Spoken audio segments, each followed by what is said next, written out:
नमस्कार, मैं हूं रवि रंजन। आप देख रहे हैं विमर्श न्यूज। अगले 7 मिनट में देखिए देश और दुनिया की 6 बड़ी खबरें। सबसे पहले नजर डालते हैं आज के हेडलाइंस पर। बिहार के डिप्टी सीएम तेजस्वी यादव को सीबीआई ने भेजा समन।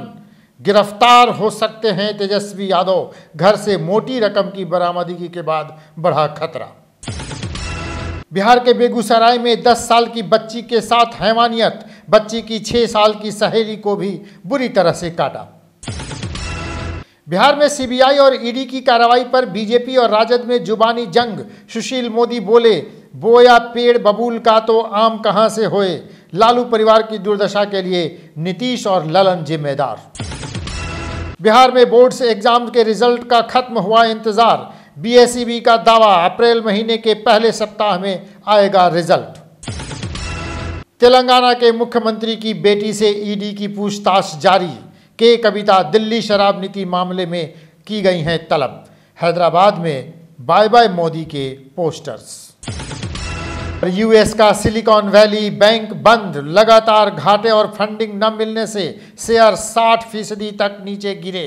अमेरिकी इतिहास में बैंक डूबने का ये दूसरा बड़ा मामला। तो ये थी हेडलाइंस। सब खबरें विस्तार से।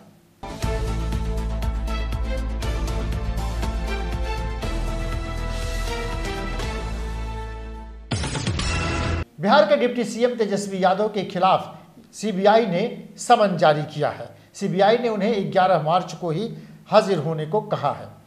अब इस बात को लेकर चर्चा आम हो गई है कि क्या तेजस्वी यादव गिरफ्तार होंगे, और अगर वो गिरफ्तार होते हैं तो बिहार के राजनीतिक घटनाक्रम में क्या कुछ फेरबदल आ सकता है।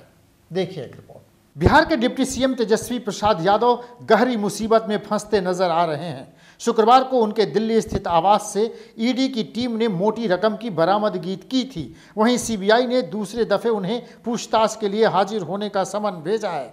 जमीन के बदले रेलवे में नौकरी देने के मामले के साथ साथ आईआरसीटीसी टेंडर घोटाले में सीबीआई और ईडी की जांच जिस तेज गति से आगे बढ़ रही है, उससे तेजस्वी यादव की मुसीबतें खासी बढ़ी हुई नजर आ रही हैं। हालांकि तेजस्वी यादव आज सीबीआई के सामने हाजिर नहीं हुए। उन्होंने अपनी पत्नी के अस्पताल में भर्ती होने का बहाना बनाया है। बताते चले कि तेजस्वी यादव की पत्नी गर्भवती हैं और उन्हें आज अस्पताल ले जाया गया है।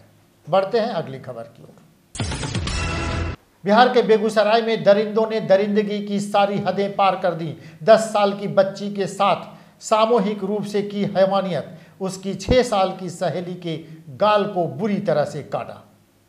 बिहार के बेगूसराय में मानवता को शर्मसार करने वाली घटना सामने आई है। हैवानों ने 10 साल की बच्ची के साथ सामूहिक रूप से हैवानियत की है तो उसकी 6 साल की सहेली के साथ भयंकर दरिंदगी की है। दरिंदों ने बच्ची के गाल को पूरी तरह से काट लिया है। दोनों बच्चियों का इलाज बेगूसराय के सदर अस्पताल में चल रहा है। घटना बिहार के बेगूसराय जिले के साहेबपुर कमाल प्रखंड की है। घटना महिला दिवस के दिन की है, जिस दिन होली भी थी।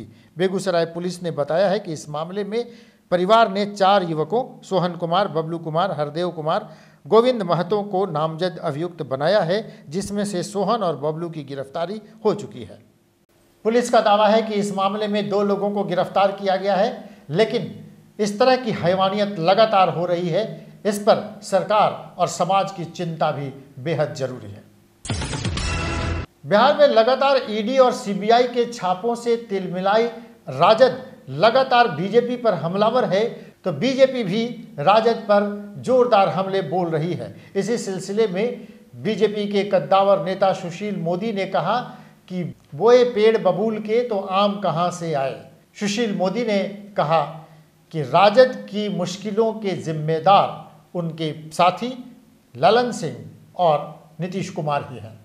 बिहार बीजेपी के नेता सुशील मोदी ने कहा है कि नौकरी के बदले जमीन लेने का जो मामला है उसे उजागर करने वाला कोई और नहीं बल्कि जेडीयू के राष्ट्रीय अध्यक्ष ललन सिंह हैं।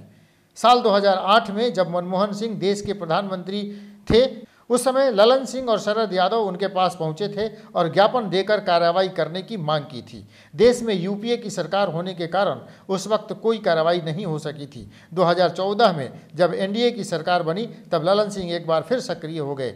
ललन सिंह और नीतीश की पार्टी से सीबीआई को सभी कागजात मिले हैं। उधर राजद नेता मनोज झा ने बीजेपी पर जोरदार हमला किया है और कहा है कि बिहार में सरकार जाने की दर्द की दवा लाने का जिम्मा सीबीआई और ईडी को दिया गया है। हालांकि इस बीच बिहार के मुख्यमंत्री नीतीश कुमार ने एक बड़ा बयान दिया है। नीतीश कुमार ने कहा है कि 2017 में भी मैंने ये सवाल किया था कि जब कोई सवाल खड़ा होता है तो उसका जवाब देना चाहिए। इस बार फिर तेजस्वी यादव को जवाब देना चाहिए। अगली खबर बिहार के छात्रों के लिए खुशखबरी है। बिहार के छात्र जिन्होंने बोर्ड के एग्जाम दिए हैं उनका रिजल्ट जल्दी ही आने वाला है। देखिए, बिहार स्कूल एग्जामिनेशन बोर्ड ने जो मैट्रिक और इंटरमीडिएट की परीक्षा पिछले फरवरी महीने में ली है उसका रिजल्ट जल्दी ही आ सकता है। ऐसी घोषणा बीएसईबी की तरफ से किया गया है। बताया जा रहा है कि अप्रैल के पहले सप्ताह में दोनों ही रिजल्ट आ जाएगा। रिजल्ट छात्र बीएसईबी के आधिकारिक वेबसाइट पर देख पाएंगे। बताया जा रहा है कि 30% कॉपियों का मूल्यांकन पूरा हो चुका है। बाकी 70% कॉपियों का मूल्यांकन जल्दी ही खत्म कर लिया जाएगा। होली के कारण कॉपी जांच करने में थोड़ी देर हुई है और इसी के कारण रिजल्ट आने में देरी हुआ, ऐसा बीएसईबी का कहना है। लेकिन अभी ये इंतज़ार खत्म हो रहा है, जल्दी ही छात्रों के रिजल्ट आ रहे हैं, ये अच्छी बात है। बढ़ते हैं अगली खबर की ओर। तेलंगाना के मुख्यमंत्री केसीआर की बेटी के खिलाफ भी ईडी के छापे चल रहे हैं। आज ईडी ने दिन भर तलाशी ली और उनसे पूछताछ की है। तेलंगाना के मुख्यमंत्री केसीआर की बेटी के कविता से ईडी की पूछताछ जारी है। उनसे दिल्ली की शराब नीति के मामले में पूछताछ की जा रही है। बताया जा रहा है कि prevention of money laundering act के सेक्शन 50 के तहत उनका बयान रिकॉर्ड किया जा रहा है। केसीआर को आशंका है कि ईडी कविता को गिरफ्तार कर सकती है, इसलिए उन्होंने अपने बेटे केटीआर और तेलंगाना सरकार में मंत्री टी हरीश राव को दिल्ली भेजा है। कविता ने केंद्र सरकार पर जांच एजेंसियों का गलत इस्तेमाल करने का आरोप लगाया है। अब देश भर में ये बात जरूर चर्चा में है कि ईडी और सीबीआई का बेजा इस्तेमाल किया जा रहा है। इसके साथ सवाल ये भी है कि जिनके खिलाफ ये जो जांच चल रही है उनको खुलकर जवाब देना चाहिए कि उन्होंने कोई गलती की है कि नहीं की है। अमेरिका में बैंक डूबने का दूसरा सबसे बड़ा मामला सामने आया है। सिलिकॉन बैंक अब पूरी तरह से बंद हो गया। अमेरिका का 16वां सबसे बड़ा बैंक सिलिकॉन वैली बैंक को रेगुलेटर्स ने बंद करने का आदेश दे दिया है। कैलिफोर्निया के डिपार्टमेंट ऑफ फाइनेंशियल प्रोटेक्शन और इनोवेशन ने यह आदेश जारी किया है। बैंक की मूल कंपनी एसवीवी फाइनेंशियल ग्रुप के शेयरों में 9 मार्च को करीब 60% की गिरावट आई। उसके बाद इसे कारोबार करने से रोक दिया गया। यह अमेरिका के इतिहास में 2008 के वित्तीय संकट के बाद अब तक का सबसे बड़ा फेल्योर है। तो चलिए, ये थे आज दिन भर मैंने दोपहर तक की 6 बड़ी खबरें। ऐसी खबरों के देखने के लिए आप जुड़िए विमर्श न्यूज के साथ। आप जाइए www.vimarsnewslive.com पे हमारे चैनल को सर्च कीजिए, उसे सब्सक्राइब कीजिए और उसके बगल में जो बेल आइकन है उसको भी दबाइए ताकि आपको समय समय पर नोटिफिकेशन मिलता रहे। देखते रहिए विमर्श न्यूज़। नमस्कार।